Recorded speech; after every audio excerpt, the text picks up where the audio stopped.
What's up mga moms? Ayan, finally, alam niyo ba, dumating na yung in-order ko sa TikTok kasi ang dalas-dalas talaga nito dumaan sa FYP ko and gusto ko siya talagang matry dahil madalas naman din tayong na gumagala.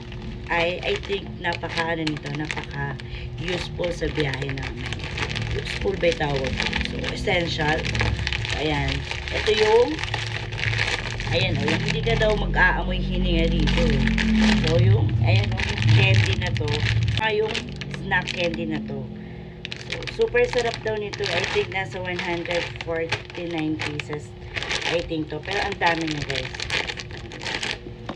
Oh. Ayan. Ayan naman, ang dami.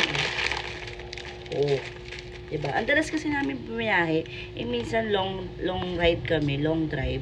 So, ayan, may strawberry, merong lemon yata to, orange, may pineapple, daming flavor. Oh, may watermelon, may grapes, ang dami, magkakaiba. Ayan, may mint to, mint.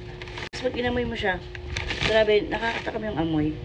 So, tara, tikman na natin. Siyempre, dito tayo sa watermelon. Watermelon muna tayo. Maliit siya. Para siyang, ano, ayan, no, tingnan, liit. Taste it.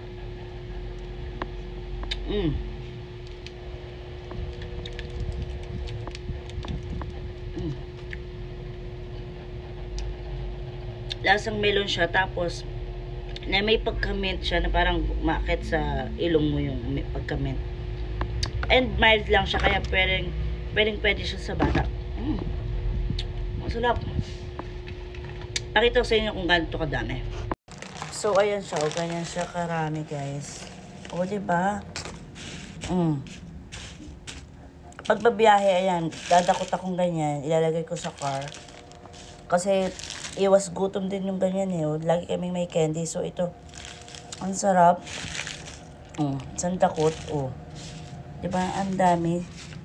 Ang dami niya, guys. Sobrang napaka-useful nito, 'di ba? Pagka sa long ride, hindi mo maiwasang hindi ka makakatulog, tapos pagigising ka, 'di ba? May tendency talaga na may bagong gising ka, 'di ba? So ito, pag ito yung kinendi mo, I think talaga mawawash out yung masamang amoy. And perfect na perfect to talagang ilagay sa car namin kasi madalas nga 'di ba pag minsan may traffic, 'di ba? Ano ka ng candy, ito magkaamoy fresh pa yung bibig mo. So ayan, super worth it. I think o-order pa ka dito. Let's go.